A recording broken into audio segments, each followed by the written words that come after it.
औज़ुबिल्लाहिमिनश्शैतानिर्रजीम बिस्मिल्लाहिर्रहमानिर्रहीम रब्बिश्रह ली सदरी वयस्सिर ली अमरी वहलुल उक़दतम मिन लिसानी यफ़क़हू क़ौली। नाज़रीन, this is Hani Khan and you are watching new episode of inside financial markets.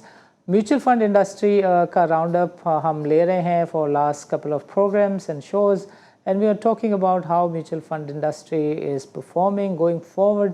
Mutual fund industry के जो प्लेयर्स हैं वो इकॉनमी को कैसे देखते हैं, स्टॉक मार्केट को कैसे देखते हैं और जो वज़ीर ख़जाना की परफॉर्मेंस है उसको कैसे देखते हैं।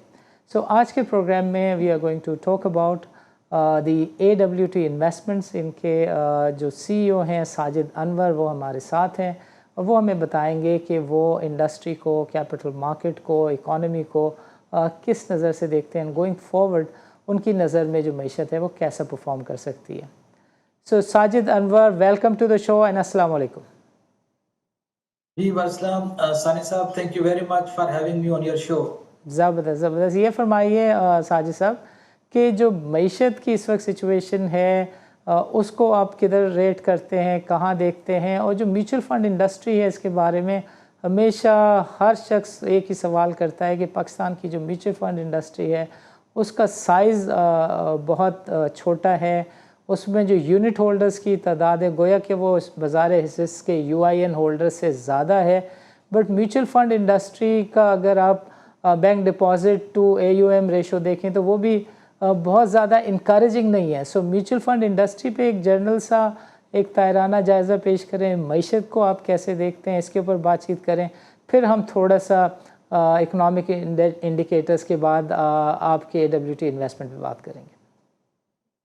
जी, वेरी नेचुरल क्वेश्चन। पहले तो इकोनॉमी को अगर हम सर देखते हैं तो लास्ट 2 इयर्स में जो हम फाइनेंस मिनिस्टर साहब को भी सुनते हैं कि स्टेबलाइजेशन की तरफ, मैक्रो इकोनॉमिक स्टेबिलिटी की तरफ हमने फोकस रहा, क्योंकि उससे पहले जो 2022 के अंदर हमने काफ़ी 2023 में इनफैक्ट काफ़ी मुश्किल सूरत हाल हमारी इकोनॉमी फेस कर रही थी। हमने एक शार्प डिवैल्यूएशन देखी, ग्रोथ कॉन्ट्रैक्ट होते हुए देखी, हमारे रिजल्ट्स काफ़ी लो लेवल पे चले गए, अबाउट $3 बिलियन के करीब हमने देखे। इन्फ्लेशन एज हाई एज 31% हमने CPI को देखा, और करंट अकाउंट डेफिसिट जो था वो बहुत बढ़ गया था, हमारा 16-17 बिलियन डॉलर के ऊपर हमारा था। और ज़्यादा जब करंट अकाउंट बढ़ता है तो हमारा रिजर्व के ऊपर प्रेशर आता है। रिजर्व पे प्रेशर आने का मतलब है आपकी करेंसी डिवैल्यूएशन, और करेंसी डिवैल्यूएशन आपकी इंपोर्टेड इन्फ्लेशन। तो ये सारा एक विशियस सर्कल था जिसको हमने फेस किया। आपको याद होगा कि मई-जून 2023 के अंदर हमारे जो एक्सटर्नल फाइनेंसिंग रिक्वायरमेंट इस तरह की थी और हमारे रिजर्व की पोजीशन इस तरह की थी कि पाकिस्तान पे एक डिफॉल्ट लूम कर रहा था। और हमारे जो हमारे इंटरनेशनल बॉन्ड्स हैं, यूरो बॉन्ड है, सकूक जो थे, उसके अंदर हमने रिफ्लेक्ट हुआ देखा कि हमारी जो यील्ड्स थी वो इतनी स्पाइक हो गई थी कि लिटरली जो फॉरेन इन्वेस्टर थे वो यही पूछ रहे थे कि ये डिफॉल्ट कर जाएगा। इनफैक्ट वो जो यील्ड्स है वो खुद इस चीज़ को मैनिफेस्टेशन थी कि हम कहीं अपने पेमेंट्स को मीट नहीं कर पाएंगे। तो हम इसको ये देखते हैं कि आपका जो फॉरेन बॉन्ड है, they were selling at 30 cents to $1। तो ये एग्जैक्टली यही एक डिफॉल्ट जो कंट्री होता है उसके बॉन्ड्स की प्राइसेस होती हैं। तो एक बहुत मुश्किल सूरत हाल हम 2 साल पहले देख रहे थे, लेकिन जब फिर उसके बाद ये जो इकोनॉमिक मैनेजर है, हमारी जो केयर टेकर गवर्नमेंट थी, फिर उसको जो नया सेटअप भी आया, उसके अंदर हमें एक कंटिन्यूटी ऑफ द पॉलिसीज ये नजर आई कि हमने मैक्रो इकोनॉमिक स्टेबिलिटी देखनी है।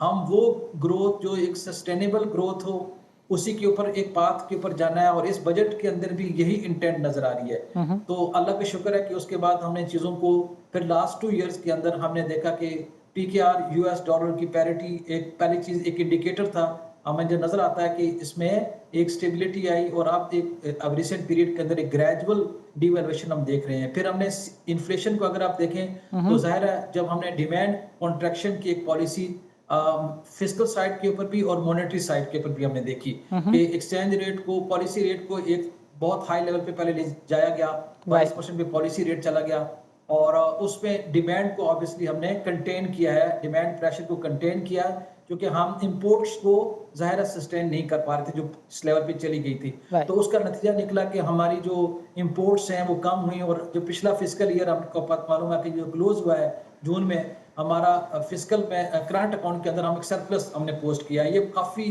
वेरी लॉन्ग पीरियड के टाइम पे के बाद जो है ना ये चीज आई है। Right. तो वो जरा जो ग्रोथ सेक्रीफाइस हमने किया है to achieve the macro economic stability. फिर Understood. फिजिकल साइड पे भी अगर आप देखें जो टैक्सेशन मेजर लिए गए, Yeah. टैक्सेशन हमारे सैलरीड क्लास को आप देखें स्पेशली कितना ज्यादा टैक्स बढ़ाया गया, ये वो सारी, और फिर गवर्नमेंट का पब्लिक सेक्टर डेवलपमेंट प्रोग्राम भी उसके ऊपर भी हिट पड़ी, क्योंकि हम चाह रहे थे कि हमारी जो फिजिकल साइड है वो भी ज़्यादा गवर्नमेंट ने अपनी बोरोइंग को कंटेन करने के लिए इस चीज़ को भी किया गया। तो फिजिकल और मॉनेटरी पॉलिसी के टूल भी यूज़ किए गए। Yeah. और फिर ज़ाहिर है उसमें फिर उसका पॉजिटिव इम्पैक्ट हमारे रिजर्व की सूरत में आया कि हमारा करंट अकाउंट पॉजिटिव हुआ, और thanks to the record remittances $38 billion की हमने जो रिसीव किए हैं पिछले साल में, इससे हमारा रिजर्व भी आप देखें अल्हम्दुलिल्लाह हमने ईयर क्लोज किया $14.5 बिलियन पे आया। फिर जो IMF का प्रोग्राम था ज़ाहिर है उसमें बहुत सारी चीज़ें हमने उसकी वजह से भी हमने की हैं। तो नेट आपको बताऊं कि macro economic indicator from external side जो करंट अकाउंट में नजर आ रहा है, PKR की स्टेबिलिटी, इन्फ्लेशन का ये 3-4% के ऊपर आ जाना, ये सारे इंडिकेटर हैं जो कि एक macro economic stability, but again हमारे ग्रोथ सेक्रीफाइस उसके नतीजे में ज़रूर हुई है। और अब इंशाल्लाह जैसे इस साल को जो टारगेट भी रखा गया बजट के अंदर, फिर IMF की फोरकास्ट भी ये सजेस्ट करती हैं कि इंशाल्लाह यहाँ से थोड़ी सी ग्रेजुअल रिकवरी भी नजर आएगी। तो ये सम अप करता हूँ कि इंशाल्लाह जो मैक्रो इकोनॉमिक स्टेबिलिटी के बाद अब हम इंशाल्लाह ग्रेजुअली जाएंगे रिकवरी की तरफ, इकोनॉमिक रिकवरी इंशाल्लाह। That's the point. या that's a great hats off to the current finance minister, जो कहते हैं कि हर फाइनेंस मिनिस्टर की ख्वाहिश होती है कि वो एकदम डब्बा फाड़ के ग्रोथ दिखा दे, और कहते हैं मेरे लिए बड़ा आसान है कि मैं इंपोर्ट अलाउ कर दूं, इंपोर्ट के ऊपर मैं टैक्स कलेक्शन करूं और एकदम ठग से ग्रोथ दिखा दूं, but that will be the deficit financing and that he doesn't want to do. So that's a great wrap up from your side. Going forward आपने एक चीज़ को कवर करना है। पहले तो आपने थोड़ा सा म्यूचुअल फंड इंडस्ट्री के ऊपर बातचीत करनी है कि जो इस वक्त म्यूचुअल फंड इंडस्ट्री का साइज़ है, यूनिट होल्डर्स का साइज़ है, गो कि वो यूआईएन होल्डर से ज़्यादा है, उससे आप कितने मुतमईन हैं, जो एसेट अंडर मैनेजमेंट का साइज़ है and it's ratio two the bank deposit, उसको आप कैसे देखते हैं। फिर मैं चाहूँगा कि आप कवर करें एक्सचेंज रेट को, कि वो आपको कैसे दिखता है, एक्सटर्नल अकाउंट आपको कैसे दिखता है। जी, अगर म्यूचुअल फंड इंडस्ट्री की सर बात करें तो आपकी बात बिल्कुल सही है कि अभी जो इंडस्ट्री का साइज है वर्सेस स्पेशली बैंक डिपॉजिट की हम बात करते हैं तो वो बहुत ज़ाहिर अभी बहुत कम है। लेकिन इनकरेजिंग चीज़ ये है कि लास्ट फ्यू इयर्स के अंदर एक हमने रोबस्ट ग्रोथ हम देख रहे हैं AUM के अंदर, और इसमें भी जो ज़्यादा इन्वेस्टमेंट अनफॉर्चुनेटली आई है वो सिर्फ इनकम फंड में और मनी मार्केट साइड पे आई है। और अगर उसकी लॉजिक देखें इन्वेस्टर्स की, तो बिकॉज हमारे जैसे इंटरेस्ट रेट काफ़ी हाई थे, तो न्यूज़ पे 20-21% के जब रिटर्न इन्वेस्टर को मिल रहा था तो वो नेचुरली आ रहे थे फिक्स इनकम साइड के ऊपर, इनकम और मनी मार्केट साइड में। क्योंकि अमूमन इन्वेस्टर को अगर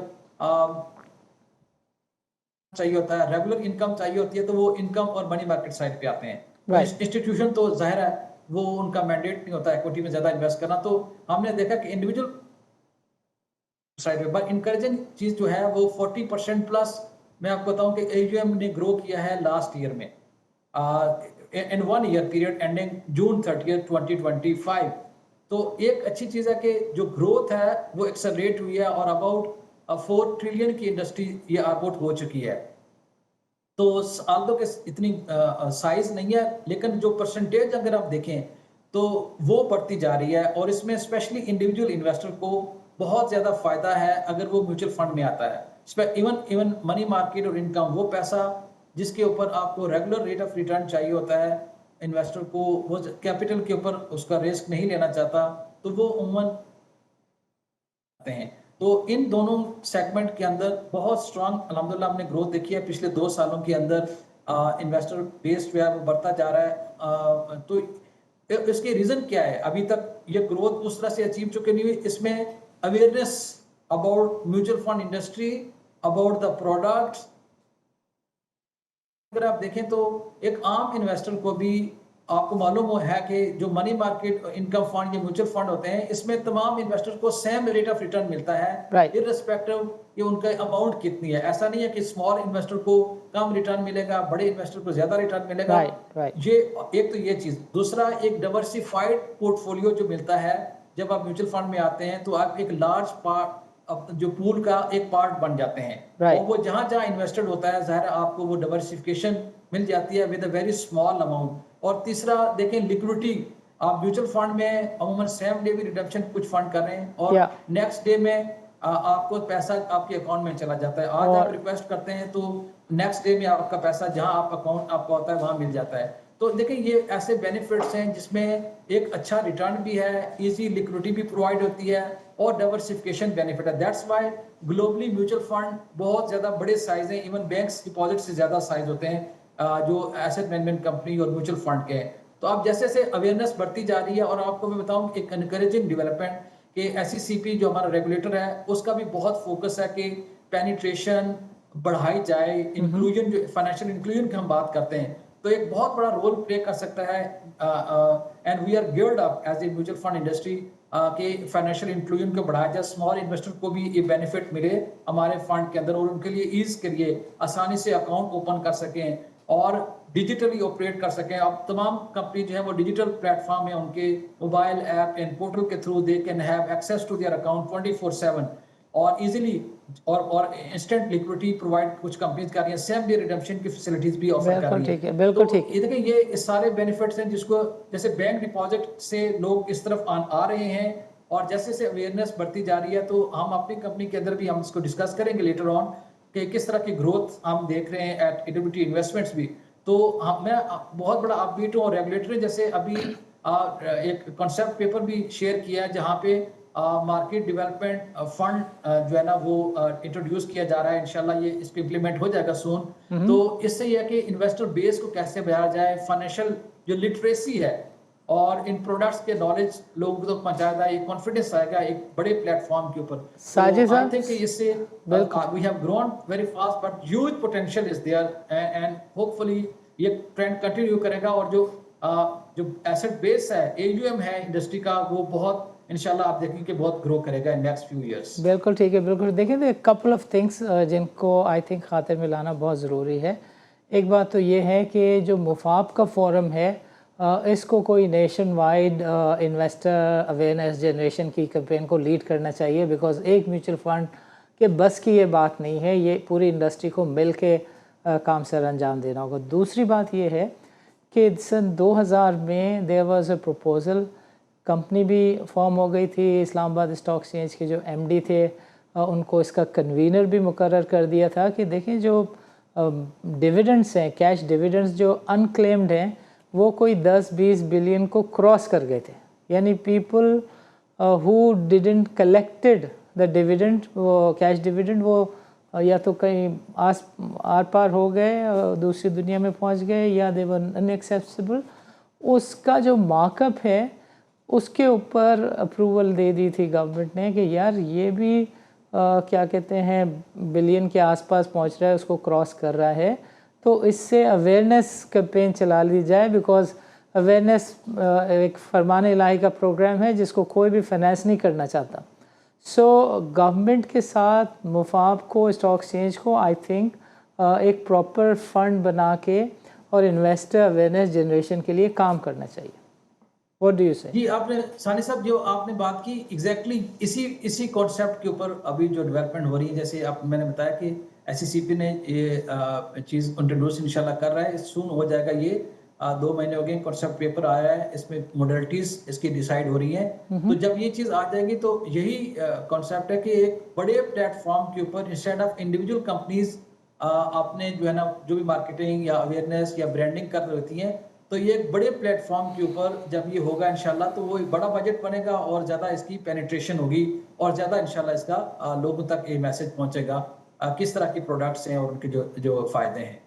ज़बरदस्त ज़बरदस्त। अब मैं चाहूँगा कि आप थोड़ा सा कवर करें कि जो आपकी एंटिटी है AWT इन्वेस्टमेंट, थोड़ा सा इसके बारे में हम बातचीत करेंगे। बट चूँकि प्रोग्राम में इस वक्त वक्फे का वक्त हुआ चाहता है तो हम चाहेंगे कि आपसे डिस्कशन वक्फे के बाद करें। नाज़रीन, don't go nowhere, let's meet after a short break.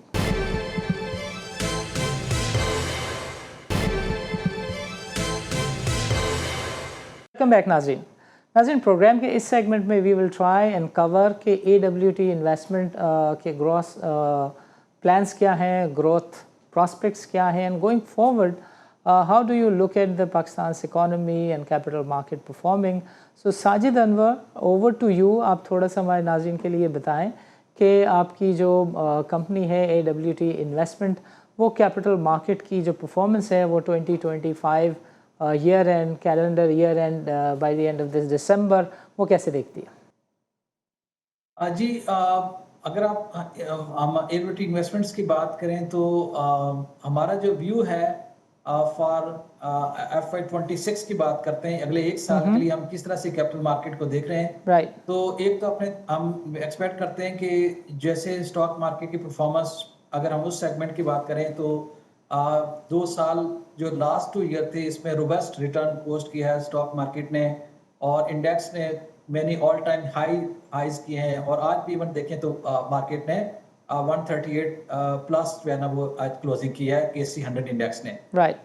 लेकिन ये हमें मालूम है, उसमें एक चीज क्वेश्चन लोगों का भी हमारे इन्वेस्टर्स की तरफ से आ रहा है कि मार्केट बहुत ज्यादा बढ़ गई है, बहुत तेजी से, कहीं ये कोई बबल तो नहीं क्रिएट हो रहा। तो एक कंसर्न भी है, एक तरह से जुबिलेशन भी है जिन्होंने इन्वेस्ट किया है, और एक तरह से कंसर्न भी आता है कि बहुत ज्यादा मार्केट कहीं ओवरहीट तो नहीं हो गई है। तो इसमें एक चीज हम जो रिस्पॉन्स है वो ये है कि ये एक कैचअप रैली है, क्योंकि हमने 2018 से लेके 2023 तक, इवन मई जून तक मार्केट ने एक फ्लैटिश ट्रेंड और डाउनवर्ड ट्रेंड हमने देखा, और इसमें नेगेटिव इवन रिटर्न था इस 5 साल के पीरियड के अंदर। राइट। फिर उसके बाद जो रैली बनी है 2023 से लेके अभी तक, यानी 2 साल पिछले फिस्कल ईयर और ये भी स्टार्ट हुआ है on a positive note after pre budget and post budget.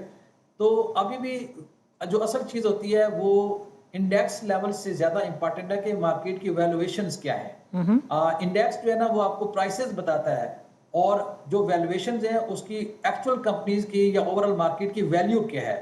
तो ये चीज देखने की असल चीज है, या कंसर्न होना चाहिए इन्वेस्टर को कि जब आपकी वैल्यू कम है, प्राइसेस बहुत ज्यादा बढ़ गई हैं वैल्यू के मुकाबले में, और वैल्यूएशन जो वैल्यू हम बात करते हैं वो है कॉर्पोरेट अर्निंग्स से ड्राइव होती हैं। और जाहिर है फिर अल्टीमेटली इकोनॉमी का उसका लिंक है।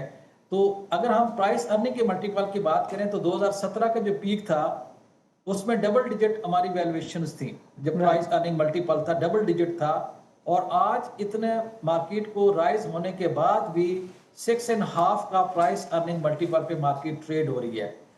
तो इसी बेसिस के ऊपर हम अगर फ्यूचर की बात करें कि जब वैल्यूएशन स्टार्टिंग वैल्यूएशन 6.5 के मल्टीपल पे हैं, और अगले साल भी कॉर्पोरेट अर्निंग ग्रोथ अगर हम एक्स बैंक को देखें, बैंक को निकाल के तो 12% की 10 से 12% की अर्निंग कॉर्पोरेट अर्निंग ग्रोथ है, और इवन ओवरऑल 8-9% की कॉर्पोरेट अर्निंग ग्रोथ हम एक्सपेक्ट कर रहे हैं इस ईयर के अंदर। फिर आपको मालूम है कि हमारी जो डिविडेंड यील्ड है मार्केट के 7 to 8% की डिविडेंड यील्ड भी है।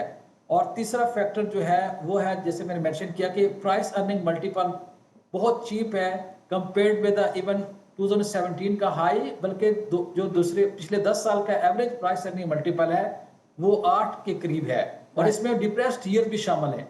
इन 10 सालों में 5 साल डिप्रेस्ड हैं, जहां पे एज लो एज 3.5 का प्राइस अर्निंग मल्टीपल जो 2023 में आ गया था, बॉटम जब मार्केट ने हिट किया है। तो उस हवाले से हम देखते हैं कि प्राइस अर्निंग मल्टीपल पे फ्रॉम द हिस्टोरिकल एवरेज भी हम सस्ते हैं, और जब हम रीजनल कंपैरिजन करते हैं तो there is a deep discount from the regional market as well.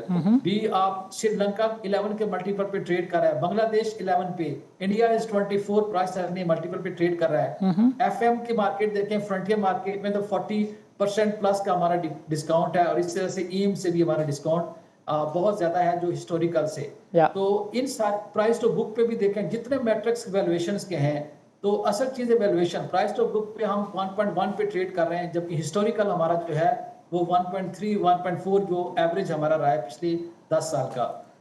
इसी तरह से अगर हम और मैट्रिक्स को देखते हैं, मार्केट कैपिटलाइजेशन को देखते हैं, M2 के साथ कंपैरिजन करते हैं, तो वो भी एक टाइम पे बहुत हाई थी, उससे भी अभी हम आधे के price market capitalization to M2 ratio हम देखते हैं तो वो भी 14% है वर्सेस 29% इन 2017। सो इसी तरह से अगर हम market capitalization to GDP ratio देखते हैं तो वो भी हम हाफ पे ट्रेड कर रहे हैं। तो despite huge increase in the market in the last 2 year, अभी हम जो वैल्यूएशन के मैट्रिक्स पे हम हर एक मेट्रिक को अगर आप देखें तो उसमें still there is a lot of room for the market to perform.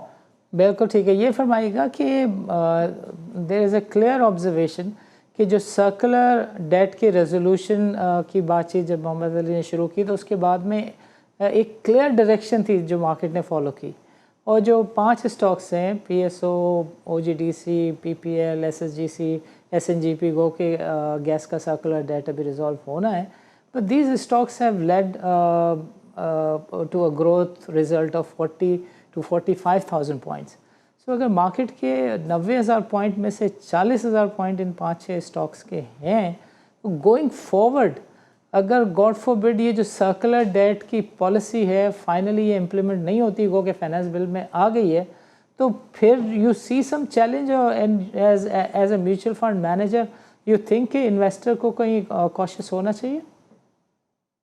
देखिए, आपने जो बात की, अगेन मैं बात करूंगा कि आया इन कंपनीज की पहले प्राइसेस क्या थी या वैल्यूएशन क्या थी और अभी क्या वैल्यूएशन है। Right. इसमें एक फैक्टर जो बहुत हम दो, इसको मैं सेग्रीगेट इस तरह करूंगा कि गोइंग फॉरवर्ड जो अब जो सर्कुलर डेट की जो क्रिएशन हो रही थी गैस का और ऑयल की फॉर्म में, वो किस तरह की है और अब क्या सिचुएशन है, पहले कैसी थी। और दूसरा ये कि जो एक्यूमुलेटेड सर्कुलर डेट है उसकी रेजोल्यूशन की जो बात है जिससे कंपनी की ज़रा कैश फ्लो पोजीशन बेहतर होंगी। तो एक तो ये चीज़ है कि जो गैस प्राइसेस हमने एक बहुत बड़ी एडजस्टमेंट जो ड्यू थी, ओवर ड्यू थी, वो जब की गई तो उसमें गैस के अंदर जो सर्कुलर डेट है उसमें ऑलमोस्ट वो सारा एड्रेस हो गया और अब जो उसमें एक्यूमुलेशन उस तरह से नहीं हो रही, एक्यूमुलेशन बंद हो गई। इसी तरह से जी। तो इससे ये हुआ कि जो आपका जो going forward cash flow position होगी, जो कंपनी के स्टॉक अप हो जाता था कैश बेस्ड अर्निंग नहीं थी, यानी basically earnings were not cash based, वो सर्कुलर डेट के में एक्यूमुलेट हो रही थी, तो वो काफी हद तक एड्रेस हो गया और आप कंपनीज के रिसीवेबल उस तरह से बिल्डअप नहीं हो रहे। तो ये बहुत अच्छी चीज है ENP एंड जो हमारे गैस डिस्ट्रीब्यूशन कंपनीज है उनके हवाले से। तो एक गोइंग फॉरवर्ड अर्निंग अब ये हो जाता है कि जो एक्यूमुलेटेड है उसमें भी आपको मालूम है, जैसे आपने मेंशन किया है कि उसका प्लान भी थोड़ा डिले हुआ है, कुछ नेगोशिएशन चल रही है, मोडेलिटीज चल रही हैं, हम डिले जरूर हुआ है लेकिन इट इज हाईली मोडेलिटीज नहीं, चाइनीज ने कहा है कि हमारे 500-600 बिलियन आपने खाते में डाले नहीं है, और अगर ये चाइनीज इस रोले को सेटल नहीं करते तो to me there is a challenge. But आपको पता है कि पावर डिवीजन भी फाइनेंस के अंदर ये डिस्कशन जरूर हो रही है कि इसको फिर क्या वे आउट क्या है। उसकी जैसे डिले हुई हैं जरूर चीजें, अब डिले नहीं हुई है क्योंकि ये IMF भी चाहता है कि ये चीजें हों, IMF प्रोग्राम के अंदर हैं, हमने उनके साथ एग्री भी किया हुआ है। सो वी आर होपफुल कि ये हाईली लाइकली भी है कि ये चीजें very soon this will be addressed और ये अनलॉक करेगी।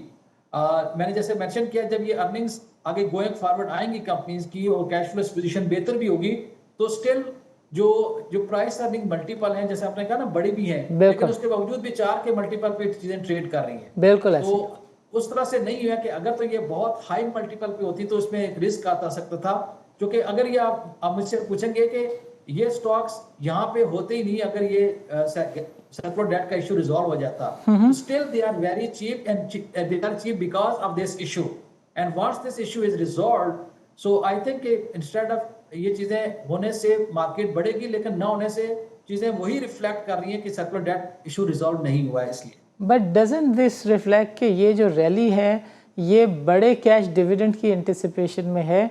वो तो आई एम विथ यू कि फाइनेंस बिल में आ गया, वो मिलने जा रहा है, वो गॉड फॉरबिड अगर नहीं मिला तो there could be a challenge. जी, जैसे मैंने मेंशन किया सर कि ये कोई बहुत ज्यादा इसलिए इशू नहीं है, मुझे लगता कि अगर तो ये गैस सर्कुलर डेट की रेजोल्यूशन के बाद वैल्यूएशन कोई स्ट्रेच होती 7-8 के मल्टीपल पे ट्रेड होती, तो हमें ये रिस्क होता कि ये अगेन गिर के 4 पे आ जाएंगी, 4.5। ये ऑलरेडी उसी लेवल पे ट्रेड कर रही हैं। अभी जो उसके अनलॉक होंगी वैल्यूएशन, आई थिंक वो still lot of room for the stocks to go up instead of के जी ये नहीं हुआ तो कोई बहुत ज्यादा नीचे आ जाएंगे, क्योंकि ये already valuation depressed valuation reflect कर रही है। वेल नोटेड योर पॉइंट, बिल्कुल बात समझ में आ गई। अब गोइंग फॉरवर्ड ये बता दें कि जिस तरह का पॉलिसी फ्रेमवर्क फॉलो करने जा रहे हैं, औरंगज़ेब मईशत को जिस तरीके से वो रीडिफाइन कर रहे हैं, आपको लगता है कि जो बैंक सेक्टर है या सिक्लिकल्स हैं, सीमेंट्स हैं, टिपिकल स्टाइल में देखना चाहिए, और as a fund manager you have a strategy के पॉलिसी फ्रेमवर्क को देखते हुए कौन कौन से सेक्टर्स जो हैं लिस्टेड सेक्टर्स वो बेस्ट परफॉर्म करने जा रहे हैं? जी बिल्कुल, वेरी गुड क्वेश्चन। देखें, जो अभी तक हम देखते हैं कि जो सिक्लिकल सेक्टर थे, be it auto sector, cement sector, steel sector, इनके अंदर आल्दो कि कुछ इनमें ज़ाहिर प्राइस इंक्रीज भी हुए हैं, चूँकि वैल्यूएशन ऐसी हो गई थी कि they were trading, many stocks were trading at 1/4 1/5 of their prices. यानी जो प्रीवियस पीक से हमने देखी थी कि बहुत ज़्यादा प्राइसेस नीचे आ चुकी थी, और उसके बाद जब मार्केट में रिकवरी है तो कुछ इसके अंदर भी हमने अपसाइड ज़रूर देखे हैं। लेकिन अगर इनके फंडामेंटल्स देखें तो चूंकि जैसे हमने बात की पहले कि डिमांड कंप्रेशन पॉलिसीज की वजह से वॉल्यूमेट्रिक डिक्लाइन सिग्निफिकेंट आया, ऑटो के अंदर भी देखा, सीमेंट के सेल आपको पता है कि पिछले साल कॉन्ट्रैक्ट की है, और इसी तरह से बाकी जो सिक्लिकल सेक्टर हैं उनके अंदर, स्टील के अंदर स्पेशली बहुत ज़्यादा डिक्लाइन हमने प्राइसेस में देखा, उनकी प्रॉफिटेबिलिटी भी हिट हुई।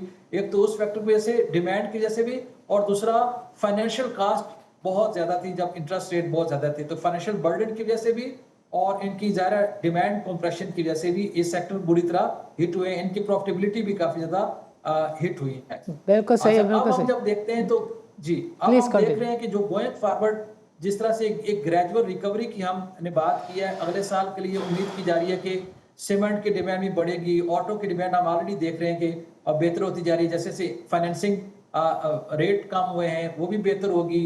लोगों ने, एक आम बंदे की जो डिस्क्रिशनरी स्पेंडिंग स्क्वीज हुई थी डिवैल्यूएशन की वजह से भी, हाई टैक्सेशन की वजह से भी, एनर्जी प्राइसेस बढ़ने की वजह से भी, तो अब वो एडजस्टमेंट पीरियड होता है, इतनी शार्प कट के बाद लोगों की एडजस्टमेंट हो रही है। और फिर जैसे हमने कहा कि ओवरऑल भी हमने एलएसएम का डाटा जो रीजन नंबर आया, अब हमने देखा कि इसके अंदर थोड़ी सी इंप्रूवमेंट हमें नजर आती हुई दिख रही है।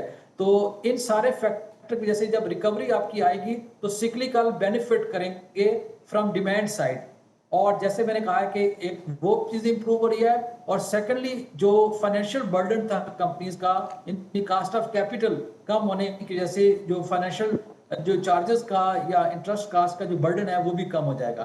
तो इससे ये होगा कि इनकी यानी अर्निंग्स के ऊपर काफी ज्यादा, और जब आपको मालूम है कि वॉल्यूम बढ़ता है तो आपकी जो ओवरऑल जो कास्ट ऑफ मैन्युफैक्चरिंग कास्ट भी ज़्यादा बढ़ती है, फिक्स ऑपरेटिंग कास्ट कम हो जाती है।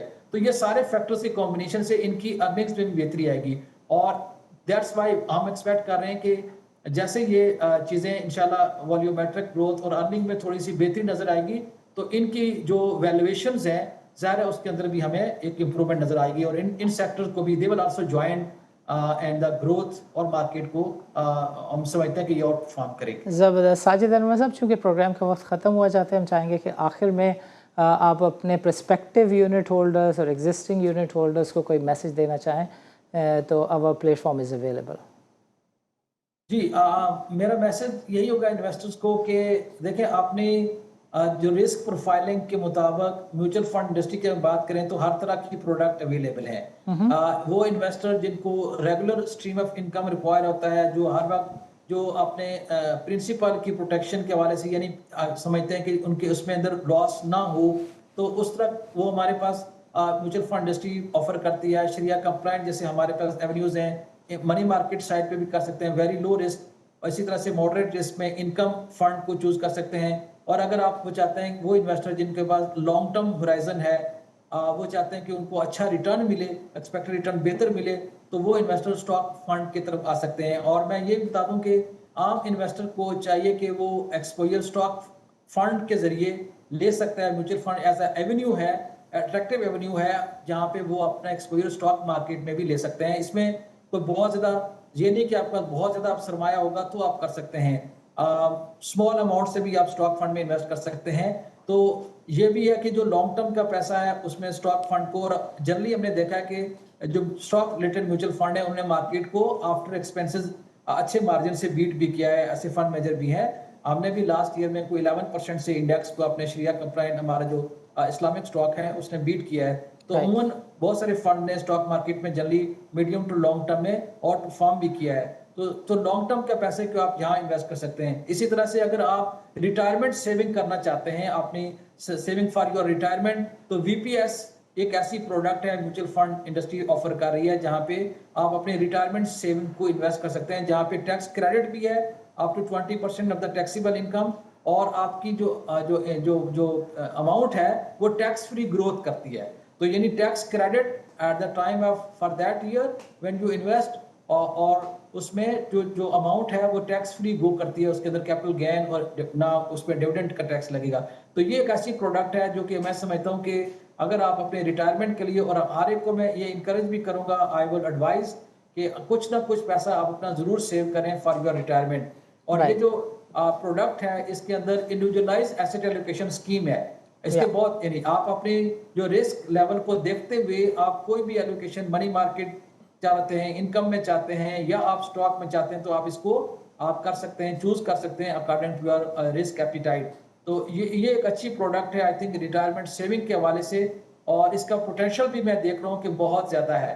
अल्हम्दुलिल्लाह हमने जब से इसको फंड को लॉन्च किया है तो बहुत अच्छा रिस्पॉन्स हमें नज़र आ रहा है कि लोग जो है वो वीपीएस को भी ऑप्ट कर रहे हैं because of this taxation benefit as well as the individualized asset allocation scheme जो ऑफर करता है कि इन्वेस्टर अपनी रिस्क एपिटाइट के मुताबिक उसको जो है वो चूज़ कर सकता है, कोई भी कॉम्बिनेशन जिसको सूट करता है। ज़बरदस्त ज़बरदस्त। साजिद अनवर साहब, आपके प्रोग्राम के लिए वक्त निकालने का बहुत बहुत शुक्रिया। नाज़रीन, आज के प्रोग्राम में we tried capturing the economy from the perspective of the mutual fund industry, और उसके एक प्लेयर है AWT इन्वेस्टमेंट।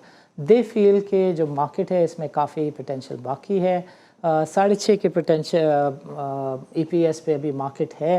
दे थिंक के मार्केट में 8 साढ़े 8 की तो डेफिनेट गुंजाइश है, because they gave a view के श्रीलंका से लेके बांग्लादेश तक और इंडिया तक कोई भी मार्केट वो 11 के मल्टीपल से कम पर नहीं चल रही। सो रीजन की बात करें, EM की बात करें, फ्रंटियर की बात करें, they have a clear view के मार्केट में अभी पोटेंशियल है। उन्होंने कहा कि जो सर्कुलर डेट का चैलेंज है उसको समझने की ज़रूरत है। वो मैटर डिरेल नहीं हुआ है, वो डिले हुआ है, और इस डिले की वजह से मार्केट में एक kind of panic like situation है। बट जिन लोगों के पास एक क्लियर व्यू है, जो चीज़ों को समझते हैं, फाइनेंस बिल की इम्पोर्टेंस को जो चीज़ समझते हैं, जो जानते हैं, वो लोग बड़े क्लियर हैं इस मामले में। और अभी आपको इन 5 स्टॉक्स में, जिसके बारे में बहुत पॉपुलर बात बार बार रिपीट की जाती है कि 40-50 हज़ार पॉइंट इन्हीं 5 स्टॉक्स ने खींचे हैं, उन स्टॉक्स में हमें कोई पैनिक सेलिंग नहीं नज़र आ रही। When we look at the leverage में भी जो उनकी पोजीशन है वो बहुत ज़्यादा पैनिक सेलिंग वाली नहीं है। लिवरेज के ऊपर एक थोड़ा सा गो के बाज़ार में चैलेंज देखा जा रहा है। संजीदा लोग इसको समझने की कोशिश कर रहे हैं कि 65 बिलियन का जो नंबर है, i.e. 25% cash is there, 75% is the cash that is to be brought onto the table when these positions will unwind. So that is something जिसकी वजह से लोग थोड़े बहुत concerned हैं। But when you look at the ground realities, बाज़ार 160 से अपने आप को reposition कर रही है 280 रुपए के डॉलर के रेट के ऊपर। So I don't see a lot to worry about going forward. I see a lot of potential. और ये जो हमारी सीरीज़ है जिसमें हम म्यूचुअल फंड इंडस्ट्री के प्लेयर से 1 by 1 एक मार्केट का रैप ले रहे हैं, इकॉनमी पे उनका व्यू ले रहे हैं, इसका सिलसिला नाज़रीन हम आगे भी जारी रखेंगे। इस वक्त इजाज़त दीजिए, अल्लाह हाफ़िज़।